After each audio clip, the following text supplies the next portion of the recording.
After about almost 5 years on the job, so I went to SIF, approached them, do you have anything for me in special education? And they have. They pointed me to CCMH. My main job when I'm here is to help them set up a special education class. Basically over here, they don't have any training for special education. So for them, it's training to be a teacher in a mainstream school. So what I do is I try to share with them how to teach children with special needs, like some ideas how to work with them, use of more materials, different materials, use of even your tone of voice, the way you teach them. Discuss how to plan goals, set goals for the children, and then we plan the lessons, how you want to carry out the lessons, things like that. We teach a lot of academics, but in between we try to teach other things, social skills, how do you relate to people, how do you connect to people, your social manners, because they are slower learners, so we try to adapt the materials even though we teach academics. We make sure they really understand so that when they go back to the organization, they can also follow. For the children, I think you need to excite them a bit, like, hey, you're coming here again. Something to motivate them, something to interest them to keep coming.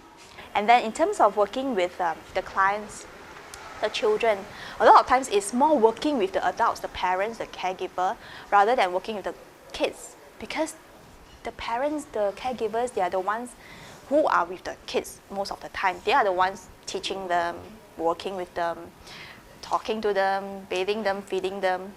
So they are the more important people in these children's lives. So trying to also get them to do things, to do activities at home, to teach their children. How do you see the child differently? They have difficulties in learning, they're slower, but you can still teach them.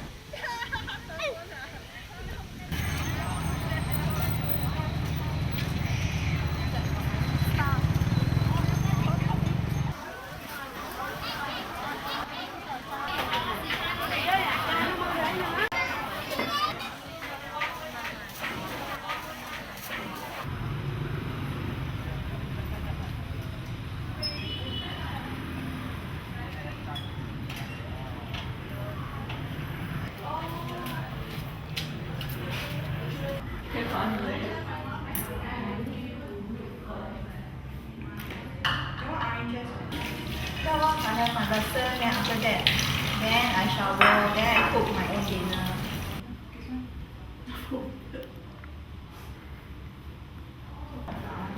Nhưng upload tới và lời sẽ miên phơi lung tui mùi lời tối. They're actually sponsoring my stint here. Yeah, so for the whole year, they actually provide me with the housing and my allowances. It's really good to know of organizations actually sponsoring volunteers to come here and share their expertise. I have definitely learned to be a lot more flexible and to trying to be a lot more organized and to actually be able to have the patience, because sometimes we don't see the results immediately. I am quite happy. I think I would still make the same choice to come here if given the same options again.